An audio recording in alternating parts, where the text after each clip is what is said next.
Welcome to the Explainer. You know that feeling, right? Trying to cram your entire professional life onto a single sheet of paper. It's soul-crushing. Well, if you've ever felt that, this one's for you. Today we're going to break down a really interesting new vision for hiring, based on an article by Pavel Vlasov that says we should just ditch the resume entirely and build a blueprint instead. So let's just dive right in with a story from the author that honestly just perfectly sums up how absurd the hiring market can be. Get this. He landed a job as a secure communications specialist at a bank. Not because of his deep knowledge of security protocols, nope. It was because his resume had one magic keyword on it, Turbo Pascal. The crazy part? He never wrote a single line of it for the job. It's just a perfect example of a system that is fundamentally broken. And that really gets to the core of the frustration for so many of us, doesn't it?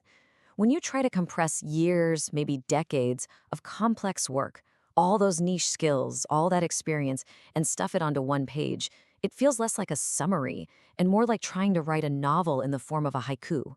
It's an impossible task, and it really doesn't help anybody. And this isn't just an inconvenience. The author sees this as a deep, fundamental flaw in how we do things. That one-page resume, it's become a prison for our skills and our experience. It forces us to water down the very things that make us valuable. And this is where the real damage happens. Think about all those super specialized skills you pick up. Experience with some obscure but critical tool like MitaView. The resume just can't capture that. So what do you get? You get this incredibly clunky, coarse-grained matching. Companies just throw out a wide net saying, we need 150 Java developers, and completely ignore the nuance. The result is just pain. Pain and wasted time for everyone on both sides of the table. Okay, so if it's so broken, how do we fix it? The author argues that we need a complete mental shift. Let's stop thinking about hiring and start thinking about this problem for what it really is, a classic fundamental challenge of matching supply with demand. And to solve that matching problem, we need a new tool. It's called the provisioning plan. Now, I know that sounds a little technical, but stick with me. The idea is actually super simple. It's just a structured roadmap to get what you want, whether that's hiring someone or just figuring out dinner.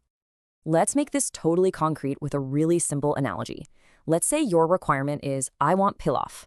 Okay, so what capabilities do you need? Rice, meat, spices. Who are the providers? Well, you could cook it yourself, you could order from a restaurant, or maybe get your partner to cook. And then, based on your constraints, like, hey, I've already got rice in the pantry, you build your plan. See, it's just a simple, logical flow.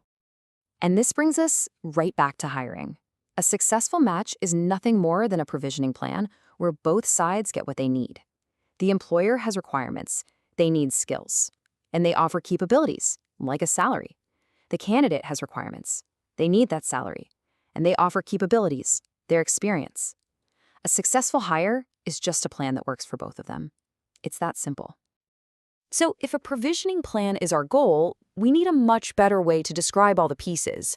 And this is where we finally move away from that little poem and start working with a real blueprint.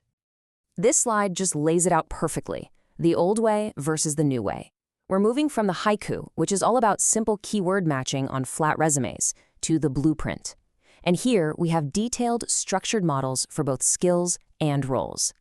This allows for true semantic matching, where a system can actually understand the context and the meaning, not just the words. Now, what holds this whole system together is something called a meta model. The easiest way to think of it is like, it's the grammar for this new language. It's the master blueprint that defines all the rules and the structure, making sure that when a company describes a role and a person describes their skills, they're both speaking the exact same structured language. Okay, so once you have this shared language in place, well, this is when things get really powerful. The way we can match people to opportunities becomes so much more intelligent, so much more nuanced. It's not just about finding keywords anymore. Instead of just looking for an exact word, this kind of system can understand what's called a skill graph. It knows that a developer with tons of experience in Java and JMS, a messaging protocol, can probably pick up another message broker technology really quickly. It understands the relationships between skills, something a simple keyword scanner could never, ever do. And this is where AI becomes a true partner. It can act like an intelligent assistant, either by building a detailed skill model for you from your old resume or by actually conducting an interview to fill one out. The AI is no longer just scanning for words, it's genuinely trying to understand the meaning behind them. This could also build a way better culture. I mean, imagine a system like you see on vacation rental sites, where both parties get to rate each other. Suddenly, companies that ghost candidates or totally misrepresent the job, their ratings would plummet. It creates a real reputation economy that demands professionalism from everybody involved. And the potential here is just huge. You could match a person's future goals with a company's growth plans.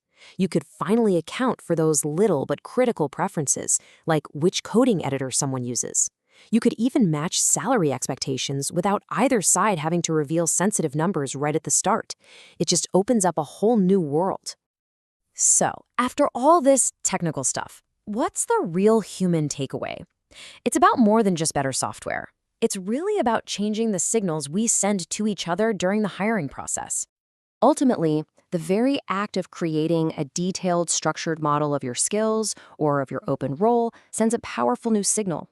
It becomes a stand-in, a proxy for how serious you are, how intentional you are, and how professional you are. It shows you've actually done the work. And that effort does two things at the same time. It works as a filter, weeding out the candidates or the companies that aren't truly invested. And it also acts as a beacon, attracting the people who really value clarity, structure, and mutual respect in the whole process. Which leaves us with one final and I think pretty provocative question.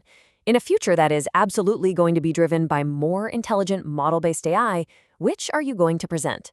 A short, ambiguous poem about your career, or a detailed, actionable blueprint for your value and your future? That choice might just define your next big opportunity.